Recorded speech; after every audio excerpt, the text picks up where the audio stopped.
record to this computer. And 3, 2, 1, and once again, it's that day and time where we all come together to share those stories, those tales that never end, with light bearers and the host Gio, myself, and Mr. K Ola. What's up, K? I'm good. I'm good. How's it going? Pretty good, pretty good. And you know, our special guest here, Mr. Ron Klein, and Ron is from back in the States. And I went to this tea shop with my wife. It's an English tea shop out here in Japan, and I just happened to meet Ron there, and we struck up a conversation, and ended up finding out that we have very similar interests. One of them being tea, other being literature. But I mean, I'm not going to pretend that the man here, you can tell by the books in the back, he's well read, and a little bit of rock and roll from back in the days, you know. So anyway, Ron, how are you today, mate? I'm well, thank you. Good to see you, Gio. Good to see you too. And as we're talking with Kay before, you said you've been out in England, right? Yes. Yes. Well, you know, I grew up on the east coast of America. And East coast faces Europe. West Coast faces Asia. So in the day, I could get a flight to London for $200 round trip. How long does it take to fly from over there? You're out from Philadelphia, right? Philadelphia. I'd say not much longer than from Philadelphia to Los Angeles. And what parts of England? What parts of England did you visit? Oh, I've been up. Well, we can talk about Great Britain, from Edinburgh to Belfast and Sheffield, and Manchester, and all the way coming down Leicester, which is I think near Lancaster, and of course Sheffield, Oxford, Oxford as well. Oxford, Cambridge, London. So Kent, what took you Kent, even Kent as well. You've explored England more than I have. That's what happens. If you don't live there, you probably get around more. Yeah. So what took you out to England, Ron? Oh, I've been there. I must have been there maybe 10 times. So each time it's a different reason. More recently, I was doing research for my research. What kind of research, if you don't mind me asking? I'm always wanted to learn new things, and you know, I'm fascinated by philosophy and things like that. So all right, wait 1 minute.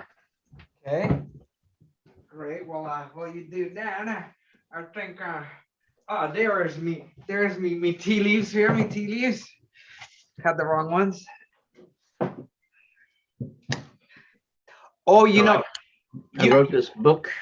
Oh, really?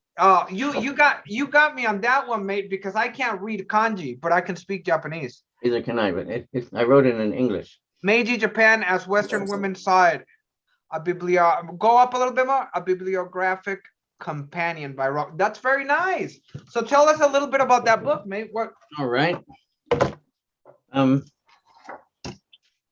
Women during Meiji wrote books about Meiji Japan, British women, American women, Western women. And what I set out to do was to find them all, read them all, and write short annotations of them. So my quest took me to the farther reaches of British libraries, which is why I went up to Edinburgh and Dublin. And of course, the British Library had a bunch. And Sheffield Library had some, Cambridge had some, Oxford had some. So that was a couple of trips. And for the lovely people out there, can you explain to them what is Meiji, what era, around what year? Yeah, Meiji represented the turn of Japan from being a feudal society to the opening that American Commodore Perry requested that Japan open its doors to foreign influence. And he came in 1854 and 55, and obviously the people in Japan were of ambivalent feelings about opening up after 300 years of not opening up. And there was some conflict, but eventually in 1868, the shogun was replaced by the emperor again as the head man. And that began the modern era of Japan, 1868.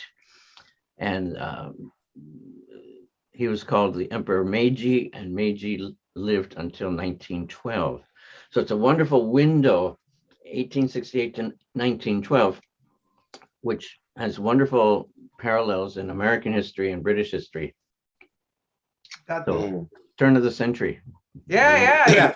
I mean, but it's a trip because it was right around that time in history too. Like World War I and World War II was like the last time that human beings were, empires or countries were fighting for land to get their last piece of land, and that was like right around that time where it was starting to, empires were set, finally leaving their last stakes. Okay, this is us. This is here. And the old empires were falling out, like Spain. Around that time you had, the Spanish-American War and all that stuff going on. So yeah, well, in Japan figures in all that, because 1868 is post-Civil War, and 1867, I think it was, they completed the Transcontinental Railway.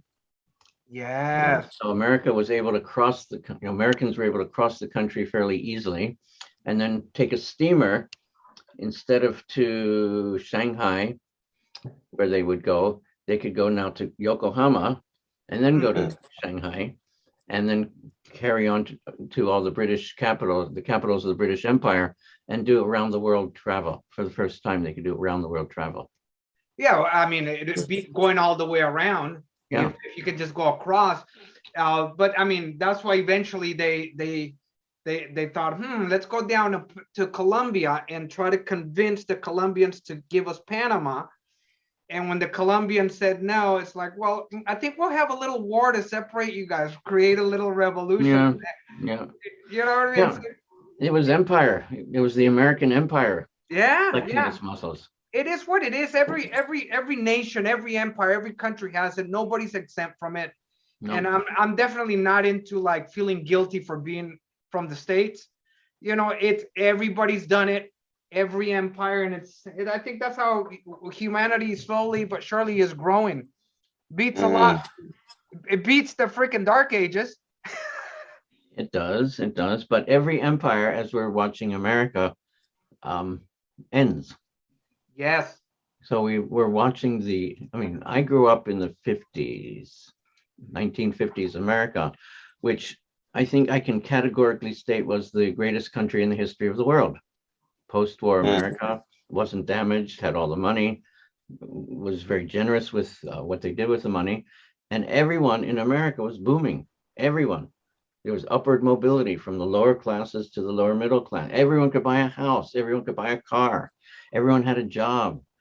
The rich were paying for the highways. They were paying 80-90% taxes, and happy to do so because they had it. Okay, that country does not exist anymore.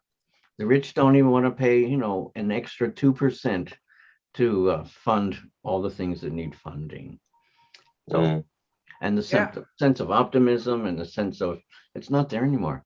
No, it's not. Even from the 80s when I grew up, because I grew up in Colombia and in the United States, half and half. Yeah. And even in the 80s, there was still a sense of Americanness, with the Reagan years and stuff like that. But it's not the same. I went back not too long ago to the States and did a year and a half working for doing some forest work in a national preserve, taking care of a little forest area in North Miami. And it's just, even from 2002, when I left Japan and I went back about 3 years ago or 4 years ago, just a little bit, it's a different. I can imagine how it was right after World War II, though. I mean, the United States, we rebuilt Europe. So, I mean, the industry, the industrial machines were going, and money was everywhere, women finally. everyone got it. Everyone got a share of and it. women got into the workforce because the men were all fighting. That's right. So, you know, the money was generated. That's that beat generation though, mate, isn't it? Well, they broke, you know, they things got very conformist, and the beats were trying to open the window. The beats were fresh air. the 1950s hippies.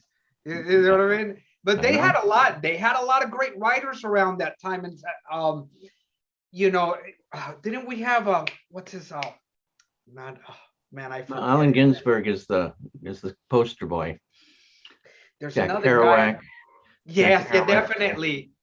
definitely him. The one that came afterwards, I was really into, and I didn't discover this writer until I got here, was Charles Bukowski. Okay. Bukowski, yeah, you know, Bukowski really touched me at a time where I was going through some struggles out here in Japan. I knew he was dark, so I didn't let that darkness swallow me. You know, some people say he's too dark. You get, you know, you read too much of him, you're gonna become an alcoholic. No. Like, nah, there's a beauty in his struggle. Yeah. And the way, the simplicity, he fell in love with Hemingway for the simplicity of Hemingway's writing. Like, what happened to just like the man opened the door, he looked at the window, and he was happy. Words like that just kept, and Bukowski just saying, well, I'm gonna give it to you, a la living in the streets, living their everyday life, you know. But anyway, we can get into this subject all day. So what took you out to, what brought you out to Japan? I came out here 20 years ago. Tell me a little bit about your experience coming out here as an expat. Okay, can you hold on 1 minute? I just need to, I'll be back in 1 minute. Yeah, no worries. Interesting conversation, huh? Yeah, interesting. Learn a lot. So, you know, right now he'll talk about Japan. So you ask him questions about that. I want to see your angle, where you're gonna hit. Because I live here. So whatever you want to know. Okay, I'm back. Okay, let's go. So yeah, all right, tell here, a little bit about Japan. Here you go. This is a short version of the long story. I turned 40 years old. When I turned 40 years old, I decided to change my life. I knew enough about personal growth that you either grow or you die. It can be a long, slow death, but you need to change. So I decided to quit my job, sell everything as much as I could, and leave America for 1 year. Come back and reinvent myself, not knowing when and where, how, or who. Just take a gap year out of my life. So I was working for a small college, and I was running a program. Everything was fine. There was no reason to leave, except it was time to leave. You know, front 40, back 40, you know, it was a good time. So I wanted to come to Asia, because remember, I live on the East Coast, and East Coast faces Europe and West Coast faces Asia, and I hadn't been to Asia. So I wanted to go to Japan, and I wanted to go to India. And of course, China's sort of in the middle, so okay. So I crossed the country, went to San Diego, Hawaii, got to Japan, was a tourist for 6 weeks, did this and that. And one of the things I did while I was here was spend a week in a Zen temple, a small Zen temple. Okay, so then I went to Sumo, went to Kabuki, you know, did the grand tour of Japan in 6 weeks, carried on to Hong Kong and China and Tibet and Thailand and India and Pakistan and Nepal. And 1 year turned out to be a year and a half. I spent most of that in India, in and out of India, Delhi. And, you know, did the trekking in Nepal and spent 2 times in Pakistan, going to places that I couldn't go to now. And the outer journey, you know, the Great Wall of China, the camel ride on the Rajasthani desert, the outer journey turned into the inner journey, and there was a Vipassana meditation in India and Lam Rim training in Kathmandu. And then it was on my time to come home. So from India to Nepal to Hong Kong to Philippines to Japan. And on my way back when I came back to Japan, I went back to this little Zen temple because the outer journey was turning into the inner journey. And I spent 3 months in a Zen temple. And my visa was expiring. I had to leave. I said, stop. This is my teacher. This is my practice. Stop. So then I decided to look for a job in Japan, found a job in Kanazawa for 6 months, and then got offered a job teaching at a university here in Hiroshima, and that was 32 years ago. That's amazing. That's amazing. The story. That's the story. Long. That's short version of the long story. Have you ever heard life begins at 40? Well, I heard that. Yeah. So I said, okay, let's start. Yeah. So I'm thinking you was from that school of thought. Life begins at 40. Right. Well, before you start, you have to create a discontinuity. You've got to, it's how nature works. You have to cut in order to grow. Yeah. And was you feeling dissatisfied with your previous life? Everything was perfect. I had a good job, making enough money. I had friends.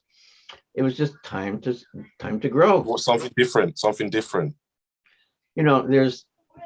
Most people change, if they're going to change at all, through catastrophe. A heart attack, they lose their job, they get a divorce, and then they're forced to change. So in my case, I wanted to do it I didn't want to wait for the catastrophe. So I wanted to do it in my own time. Yeah, you kind of, but every change is major. It's kind of if you look at nature or history, it's a cataclysm. Well, I believe there's a cataclysms that you don't expect, but sometimes I say, okay, we're making a major change. So you had your own induced cataclysm, philosophical cataclysm. Yeah, because normally you need to adapt to some kind of event. So trauma can happen and you adapt to it. That's part of the growth, but at some point you need to cut. You really need the fact that you chose to do it yourself, I think is a bit more powerful, isn't it? Yeah. Because that is really free will. It's free will. And as you say, life begins at 40. So I wanted to see what was on the other side. Okay, so you're curious. I could tell you're a curious person. Why not? Well, I'm confident. I knew that whatever happened, whenever I returned, I was planning to go back to America, but I had no home. I had no job. I had a few boxes in my sister's basement. I had nothing. And I was confident that I could find a place I wanted to go and find a new life. It's either sink or swim sometimes, mate. Sometimes it's either sink or you throw yourself into the stream and say, okay, I'm going to give a stab at it. I'm already here. I'm already in the stream. I can choose to drown, get saved, or just swim my way out and find my flow. That's right. And what a beautiful time we're actually living in right now, because you were saying something before. Japan was opening their doors and they were a bit cautious because 300 years of not opening their doors. Right. So that takes me back to thinking, first of all, we was in a tribal state of mind, weren't we, human beings? It was all tribal before, then tribes became empires, and then empires started to open, and we've now got this free world we live in. And because we live in a free world, you're able to go and live out your explorations, which probably in ages before we could not even think of doing. You couldn't go to another country because you would be the enemy, Right. So humanity is growing. You'd be barbecued on the steak. You know what I mean? I mean, if we're not going to be PC, we had the whole thing of slavery and all of that going on, and during that time was also a time when that transitioned to even slaves being seen as human beings. Yeah, big change. So it was a big change in humanity if you think about it. So it was basically an era of acceptance. We started to accept each other as not different, but we started to see the similarities in each other. Well, also after the industrial revolution kicked in, the way we did economics started changing, and so society has to change according to the economics. Otherwise, we're going to have, of course, yes. They're going to be you're still going to stay in the pyramids of the Aztecs while we're out here with automobiles and that's going to be a problem. You know, if humanity evolves, whether it's for the better or the worse, sometimes it goes into the worse just so that it can go into the better. That's just the way. Yeah. And of course, our self-interest has to be met, because obviously if they see that, oh, these lot are all hanging out together and they're benefiting from it, and these lot want to isolate themselves in one corner, they're just going to miss out, aren't they? So sometimes because of your self-interest, you're going to accept the other party anyway, because let's see what they have to offer. Well, it's interesting that Kay says that, Ron, because Japan saw that too. There was some interest in Japan that said, if we don't smarten up right now, and as much as we don't like it, we can still preserve our 2,000 years of history, because that's a long history compared to the history we have of the United States, which is a little shorter, which is from European descent. Still, it's a fairly young country. This rooted 2,000-year-old history is not going to go by that quickly, but they were smart enough to realize that if they didn't open up, they were going to get left behind and end up into what we consider like a modern day Philippines or something like that. So that was a good decision. Some people were against it, and the people that were against it, they had to go. It's still going on. The debate is still going on. Yes, it is. It is. And so are you still, are you retired, Ron, or are you still working? Oh, when did you retire? 6-7 years ago. Oh, I just recently retired teaching myself after 20 years of teaching. All right. And I'm going into farming now. I just can't do it anymore. I was good at it. I enjoyed it, but like you said, it's time to do something else. Change, grow or die. Yeah, I've seen a lot of those, 70-year-old Egono sensei still working at an eikaiwa. I'm not having it, mate. And you can tell they turn a little bit, cuckoo. No, it's a slow death. Yeah, it is. It's a slow death, and the izakayas getting your biru going on and stuff like that. I want to do something else. It's a waste of the many talents that you can have or growth, because we don't stop growing until we're dead. Yeah. And hopefully that last moment where we take our last, in Spanish we would say suspiro, that last gust of wind, and go and just go, oh fuck, that is that what it is? Okay. That's the last lesson. The last lesson is death. So we don't stop growing. And if you cut that growth off at an early age, you might as well just be dead. No, it's a slow death. Yeah, it is. So you said, Ron was saying that you said you went somewhere in Japan and you did like some meditation with a Zen master. Yeah. So I would like to know a bit more about that. So what did you learn from this? And because of this, you decided to stay in Japan because of this. So what was so attractive? What kept you there? Yeah. Okay. So without getting too theoretical, we have different stages of growth. And at some point after we, develop our mental development, and there's emotional development, and then there's spiritual development. And I had gotten to the point in my travels where I was more interested in developing the spiritual side of my being, which is why I did some sampling around. Okay. And it was actually in a Tibetan temple monastery in Kathmandu. Tibetans are wonderful, but they're very intellectual. There's 8 things and 13 things and 28-4 and 108 things, and it goes on and on. Yeah. And there's too much bonging, and it's too noisy. And they like mandalas, and everything is symbolism. I said, no, this is too busy for me. And I really appreciated the simplicity of the Zen temple, where everyone wears black, no one talks, you face a wall, and you just see what happens. In other words, and I'm gonna be ghetto, because although I have my philosophical side, Ron, I also grew up in the streets, and in foster homes. So in other words, what he's saying is just like, it's like that one guy just telling you, shh, shut the fuck up and listen. You know what I mean? Sometimes that's what we need to do. Be quiet and take it in. Absolutely. Got to be quiet. let the inner voice take over and look at your mind. I mean, it's all about watching your mind and your, the mind. And your agitations are going to try and, I bet that was a process as well. It Calming still yourself is. down. It's not like I finished. I'm still a beginner. Yeah, it never stops. It never stops. That's nice. True. That's nice to be able to realize that, because what gets in the way is a lot of people want to, nowadays it's all about if you notice, all the courses now are master course this, back in the days there was no we just studied something and we didn't learn it for the mastery of it. We learned it just to understand it and be able to have something functional and know something. Yeah. And now, everyone's turned into peacocks nowadays. Everybody wants to show all these flashy colors and be on social media and look at me. So instead of trying to master it and master all the subtleties, they just want to start performing immediately. After 2 weeks, they want to perform. Peacocks. Right. You too can be a teacher. Yeah, exactly. Everybody can teach. And when you got out here, I've experienced this as a teacher.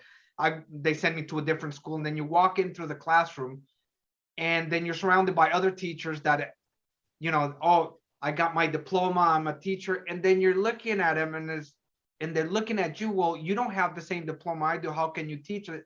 It's experience. You need to have experience, not just in the classroom, but with human beings and life in general, to be able to teach. So anybody can teach. There's the theory, but you need to live too. Right. Yes. And also, to be a teacher, I think you have to realize that you never stop learning. No, you're always a student. Yeah. Always. A teacher is a master student. Right. The eternal student, Yeah, that's what a teacher is. So are you still doing Zen? Of course, every morning. Well, it's funny. I do deep breathing exercises every morning. All right. From this bloke out in Europe. His name is Wim Hof. I don't know if you're aware of Wim Hof. I'll send you a link. No, I know all about him and the cold shower. Yeah. Yes. So I followed I practiced a little bit of the Wim Hof, and it's taken me to a different place. And then I started reading a few books. I don't know if you're aware of this book, The Master Key System. Pretty interesting. It's got a lot to do with the mind and self-exploration, and a lot of it does begin in the mind. And so now that you talk about Zen, that you do it in the morning, that's nice to hear, because I didn't know about, obviously I just met you. And so how is it, do you do it at home, or do you go yeah. Okay. I have a little corner in my bedroom. Okay. So do you keep a diary or a journal? No, not at all. Experiences. Okay. No. I keep a journal sometimes about my breathing exercises, and but just wanted to know that. Sweet. Yeah, I didn't expect that, a little Zen journey here. Oh, and tell me a little bit about those books back there, mate. Well, I grew up as a reader. So we didn't have computers or games. So you got to read. I was a reader. So I was an English major at university. So, I read my way through 4 years of college. It's nice. Yeah, I like reading too, but I don't read as much as I used to. And I think, you got to make a real conscious effort to, although technology is a great thing, and we're not going back to putting bones in our noses, it's not good when it's invasive and it starts blocking off our natural abilities to learn. For example, you remember back in our days, mate, and your days are a little further, but even in my days, we had little phone books, and I still keep them. And so the little phone books, you wrote your addresses and stuff like that. And if you remember back in the days, like I could remember 15, 20, 30, still have one, phone numbers. Because you actually dialed them, you looked them up and dialed them, and eventually you remember them. You had the rotary. Now you just press it on the cell phone, and everything, even the spelling, people can't even write anymore, because it corrects things for you even when you don't want to correct them. I know I'm a bit younger than you guys, but I'm sure you don't remember the story of the turtle and the hare. The turtle and the hen? the turtle and the turtle and the head, the hair. Okay, oh, the Turtle and hair. rabbit. Okay. I was gonna say. Yes. I thought it was a I thought it was. I thought it was.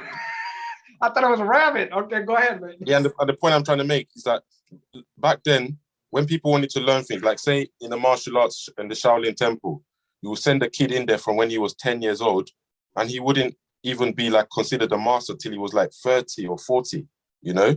And that's like a 30-year process. Nowadays, everyone's turned into the hair. So we've got martial arts class that are giving you black belts in 2 months. Some people are getting fully qualified. They're even teaching in about a year's time. So we've taken away the essence of learning. You know, when they make you do all these little things and you're thinking, what's the point of it? And you're making you do it for years and years and years.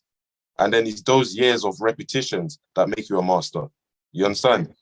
Nowadays, everyone is in a rush, and we've all turned into the hare, basically. The turtle, that's why I brought up that story. The whole point of that story, if you think about it, it was a wise story to tell people you need to slow things down, you know?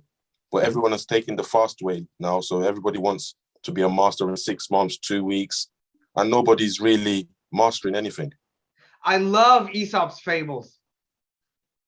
I read them in Spanish when I lived in Colombia, Ron. My grandfather bought them for me. And I think everyone did, and wherever we were.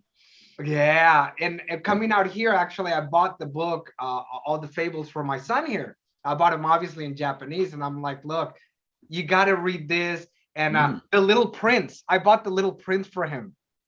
You know, and that's a great little story that I never get tired of. Which one is that again? Oh, you know the Little Prince. He moved from planet to planet, and he met different people in different planets, like a king in this planet. You don't remember that story, mate? Oh, I gotta send me that one. Yeah, I gotta send you a link. Sounds a bit like the Alchemist. It sounds like the Alchemist almost. Kind of similar, but now you gotta check it out. I don't want to really spoil for it because it's a very short book. You can read it in one. You can read it in a few hours, mate. You know. Yeah, those short stories. There were things that I used to look up to as a youngster. You know, and nowadays people don't even read stories to younger generation. Well, we're losing even like physical forms of music. Like I still collect albums because, you know, if it's not on your platform nowadays, oh, we're not going to play this music, or this month you don't have access to this music. Pretty soon it's all going to disappear.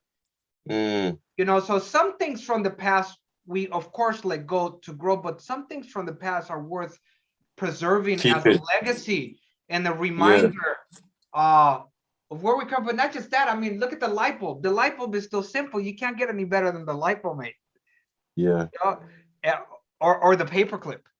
No, but even the light bulb is becoming extinct with the LED lights, and all the things of the past are being wiped away, you know. And it's a funny thought, you know, because we don't know where humanity is going right now. But I mean, like you said, we've got to cut it at some point and grow. We've got to cut our ties with the past and grow. So it's interesting to see where we're going to go, and we can't be pessimistic and think, it's not going to be as good as it used to. We don't know. No. There's a maybe we're going somewhere better. Maybe we're going somewhere better.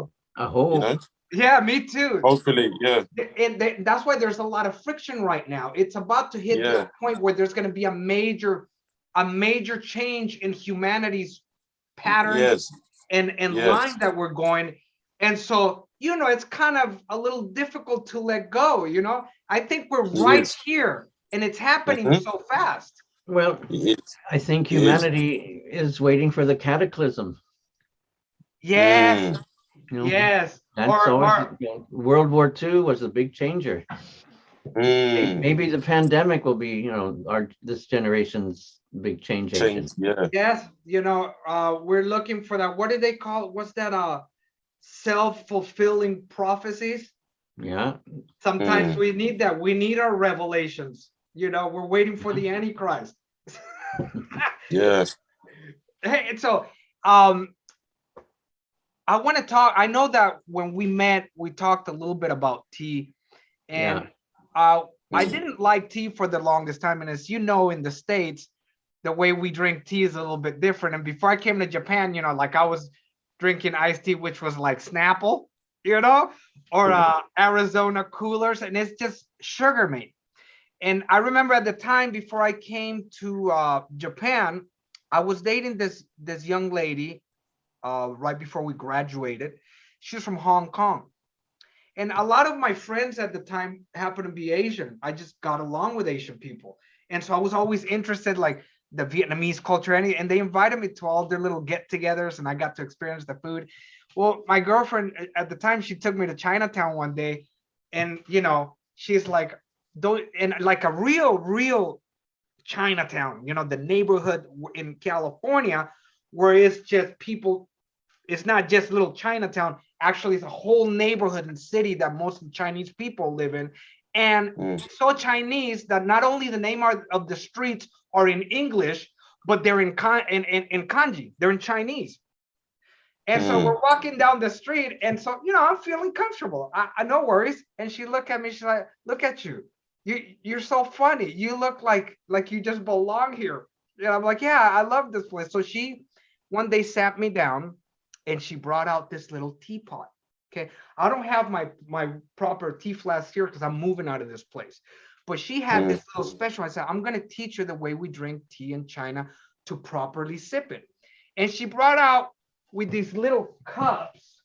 And I think I have one right here. Yeah, well, actually even smaller than this one. This is a Japanese one that I have here. This is actually made by hand, and so is this one. Now imagine something a little smaller than this. And she sat there, and she, now thinking back, it was beautiful the way she did it. And she got it going, and she poured it.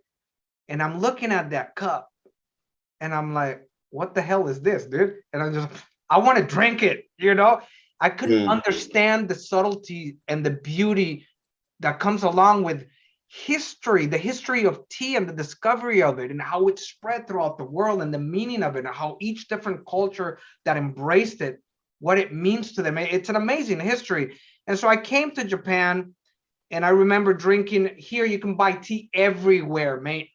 You can buy cola, but it's not pervasive like back in our countries.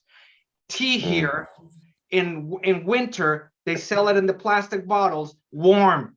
They got the warm section. And in summer, they got the cool one too. And it comes in, instead of cola, you got tea. And I remember drinking it the first time, and I was like, to me, it tasted like lawn mowings. And just one day, I was really thirsty, and I drank a new tea that come out, and I was like, wow, this is interesting.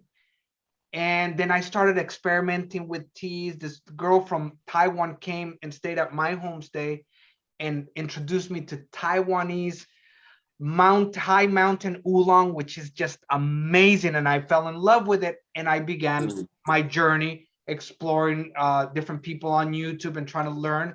Went back to the States, took some tea with me, and started experimenting with making my own iced teas by doing cold brews without putting sugar on it, and playing around with the way the infusions were to extract more of a floral taste. Finally, coming back to Japan, I made my sister switch from Snapples to actual green tea. She don't put sugar in the tea anymore. And now the past 3 years, I've been slowly more getting into it, and it's become kind of like a path for me, where I use it very closely when I'm going to meditate or do deep breathing. And every cup to me is a beautiful experience. So I want to learn more, hopefully grow a few trees myself. And in a lifetime, maybe I can make my own tea. But tell me a little bit about your relationship with tea and where you're at right now and how you got into it, mate. Right. So maybe it was okay.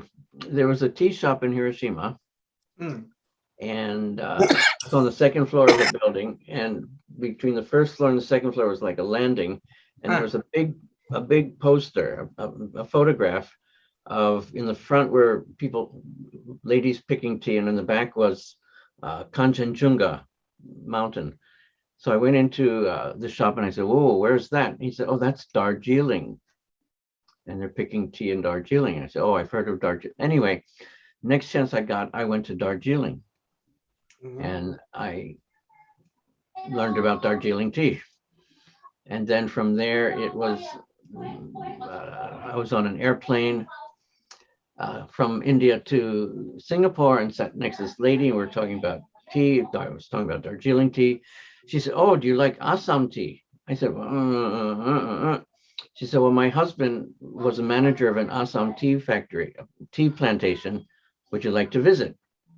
I said, yeah, I'd like to visit. That's awesome. So that was that tea trip, and I learned about Assam tea and stayed on the tea plantation. And then I was in Malaysia, Kuala Lumpur, and there's a little tea shop with a table, you know, and the little cups of tea. And I was sitting next to this young woman, and we were talking about tea. And she said, what do you like? I said, oh, I like oolong. It's nice and flavorful. And I said, what are you drinking? She said, I like pu'er tea. Yeah. I said, oh, no, that's earthy and metal. I mean, how can you drink that? She said, Fermented no, my grandmother tea. loved it. Fermented tea, yeah. Aged tea. Yeah. So we became best friends. And then a couple years later, I was going to Southwest China. And I looked on the map. And I said, Pu'er is there, the town called Pu'er. I said, that's where they probably make the tea. So I talked to my Singapore tea master friend, and he bought his pu'er from Mr. Lim, and he got Shirley involved with Mr. Lim. And so we went out to Sichuanbana in China to learn about pu'er tea. I have a good friend from Taiwan, and we've done 5 tea trips. She takes me to a mountain. We went to Alishan. We went to Pinlin. We've been to 5 tea mountains all day long, going to a tea shop, sitting down at the table. They start making tea, first cup, second cup, third cup. Watch the flavor go up, watch the flavor go down. Try another tea, watch the flavor. Go to the toilet a few times. Days in Taiwan drinking tea. Don't you get high drinking that much like I do? Right, absolutely. You got to be careful with that. You start getting like an anxiety attack from the caffeine levels that shoot through the roof. No, it's not so much caffeine. And I was explaining this to my friend, and we were at I said, what is this feeling? And there's a Japanese word and a Chinese word exactly described.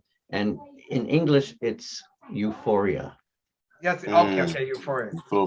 So when you drink tea slowly, sipping for hours, chatting, talking, you create this sense of euphoria. Yes.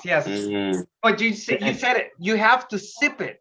If you just start cranking it down, that's why they give you these little cups. Otherwise, you will. The turtle and the hare. That's right. Exactly.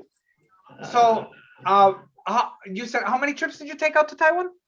I think 4 or 5 tea trips. Great. Yeah. Every time, different mountain, different place. Yeah, I that's a country I want to go. I have some friends out there, people that stayed at my homestay before. Yep. And I've wanted to go out there for the tea, to take some tea trips. But now with this macaroni 19 travel restrictions, like I haven't gotten vaccinated, and I don't really want to get vaccinated, not just yet. I'll see what happens later on down the line. And that's just a personal choice. I don't either yes or no, just me. I personally don't want to get vaccinated. And so I know that that's going to be, traveling is just going to be a pain, and quarantine this, and I can't do that right now. So I've decided to do my tea journey here in Japan and just really explore Japanese tea. Well, in May, is the Chatsumi, the tea picking time. And I went a couple of years ago to Uji near Kyoto, which is a big tea area. And I've been there many, many times, but I was able to go to a place where they let me pick tea. That's great. Yeah, I think they have a few programs out here like that. You can go out there and kind of experience that program. Yeah, but you have to know where and when, and it's a very small window of time. I might have written to you, but the owner of the tea shop where we met, after you guys left, my friend was chatting with him, and we were talking about tea, and there seems to be a tea center near in Totori, And Totori. Yes, yes, yes, yes, yes. near Your friend, Daisen. yeah, your friend, she sent that mail Okay. to my wife. So we're gonna be going out there because my wife's hometown is Dyson, but where we're moving is called Nichinancho, which is a really small area, about 4,500 people, very small village, real rural, which is Good. amazing. It's beautiful, a lot of good hunting. People seem to eat a lot of wild boar there because it's pervasive. It's everywhere. So when you go to a restaurant, we stayed at this ryokan, at this Japanese traditional hotel. Okay, it's called a ryokan, and the dinner and the breakfast are included. And for dinner, both days, they had boar meat and boar soup, and it was so. Yeah, Yep. yeah, yeah. I'm looking forward to going out there once I get settled and All checking right. out that place. Well, I'll be there in May, so Yeah, we'll go yeah, together. yeah. That'll be good. All right. Now, before we don't have so much time, but I just wanted to show you some things. Yes, yeah. Go for it. Go for it. Yeah. Here's a teacup. Oh, that's great. That's great. Beautiful teacup.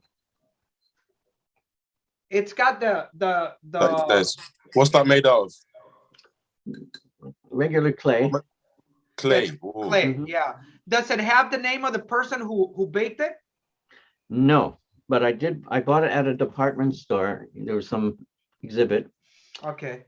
And separately, I found this Now also Nice. handmade. that is nice. That's an old kyuzu. No, it's not The old. handle is It's No, not? it's not yeah, old. the handle Not is in a old. funny position, isn't it? Well, that's the handle. Yeah, but that's a kyuzu, right? Yeah, Kyusu, yeah. Yeah. But the So handle here- has a hole at the top, does it? Well, to Yeah. prevent heating. So you let steam out from that as well. Yeah, Right. yeah. So wouldn't Oh. that burn your hands? Wouldn't that burn your hands when you're turning it? Right. No, it doesn't. All right. Mm. So this cup and this pot Mm. go together, but I bought them Yeah, they do. completely different places. Oh, yeah, yeah, yeah. So different places and they match. They absolutely match. However, this one cost 7,000 yen, Mm. $70. Wow. Wow. That's $70. This one cost 200 yen. Ah, that's about Mm. that's about $2. $2. Let's say $2. Yes. Hmm. Yeah, sometimes you find some you get some good finds. So value. Where did you buy the kyuzu? Where did you get it at? Did you buy it used? No, it was that I was taking just a restaurant and they just had an exhibit and a local guy had, was showing his stuff and it was 200 yen. Yeah, that's a steal, Two- man. You got Oh, lucky. yeah, I said, I'll take it. Okay, now look at this. This is That- Arita. is That looks that- very oriental. Looks This oriental. is old. This is old. This is a Meiji. So it's about 120 years old. Beautiful. 120 years old. Yeah, That's nice. yeah, it's very nice. And you got a lot of confidence holding that, not dropping it. I use it. But great. That's Mm. awesome, man. I did wow, I thought so you can tell right there, that cup that you just brought out, that's over 100 years old. You can still see the Chinese influence there. Oh, Yeah, yeah. it's very oriental. Well, actually, Arita's, from Kyushu, and it was the Korean potters that came over and taught the Japanese how to make pottery.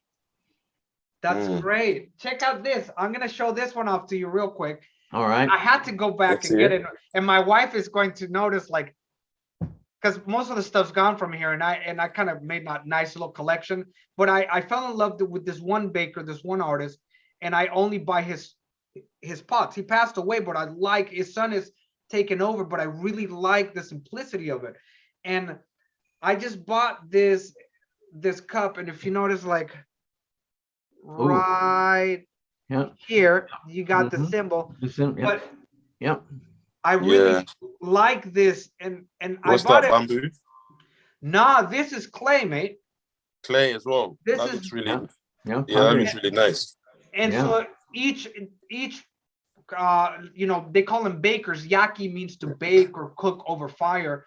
Mm. And this one each, like the good ones, if you buy the stuff that's just like been made at a company with machines at a factory, it doesn't have the name of the person who molded and crafted it. And so that's how you can tell if the cup is decent, even if it's not real expensive, because I only paid 30 quid for this.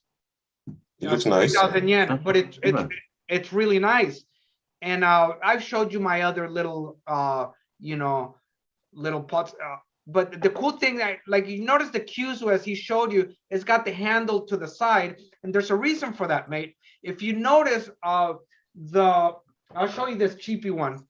Okay, this I got at a used shop, but I still like it. So this one is, it's got the ceramic on it, which I can make different kinds of tea, because the thing with the clay is that eventually it'll absorb the flavor of the specific tea that you're brewing. So you don't want to be making really odoriferous oolong in it and then want to put in some Japanese tea, because it'll affect the flavor. But anyway, if you notice, like the teapots that we have back in our Western lovely countries, you use your elbow, right? And then you have to put your other hand to prevent the lid from falling over. Whereas in the Japanese ones, this one, the Kyuzo with the handles on the side, it's a wrist action. And you put the thumb right here, and you can just do it with makes sense. Yeah. Yep. Yeah, check this one out too, Ron. Right here. Also got the name right here. Yeah, at the bottom. Nice. Yeah. So that looks very smooth. Nice. Yeah, and the white is really nice, because when you're drinking like a really nice elixir, you can see the color. Right. And it'll reflect which helps a lot in the whole experience. I had 2 cups of tea today at the same time, and you're right, this was much better. Right? Yeah. Because I could see the color. Yeah, it's a whole experience. The visual, the olfactory, the taste, it all comes together, and it's it's kind of like it's a subconscious ceremony as you're taking and you're enjoying it. You're not really in a rush to, even after you drink the tea. I don't know, I'm sure you've experienced this. When you're drinking good quality tea, after you sip it and you drink it, before you take your next sip, inhale a little bit of air, like in your mouth, and it brings the flavors back alive. It's like a different experience. I drink tea like that every day. My wife trips out at me. She's like, "You really like this stuff, don't you?" You know. Man, that's great. Well, listen. Interesting stuff, man. Yeah. I learned quite a bit.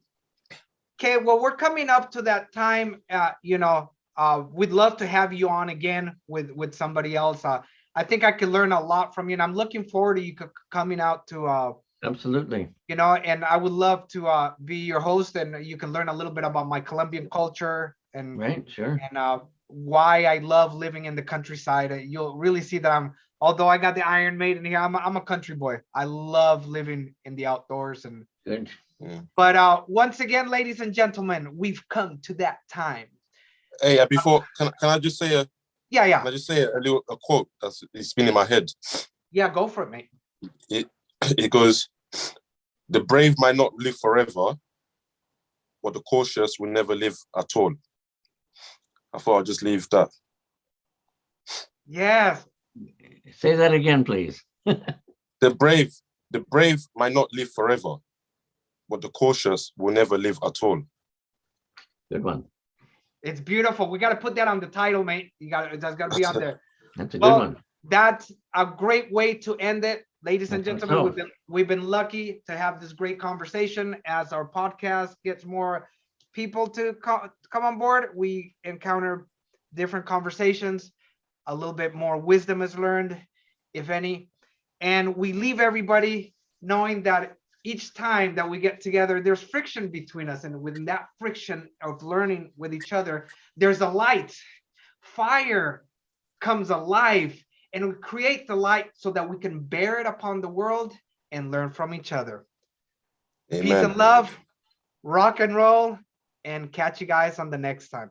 Ron, I'll send you the link once we upload it tomorrow. Okay? Great. Thank you. Okay. Nice meeting you, Ron. Nice meeting you. Ron. Like Spock said, live long and prosper, mate. All right, Yes. let's do it. Okay. Cheers, mate. Hey, I'll call you right now, okay? Okay, brother. Okay. Bye-bye. Bye. Bye.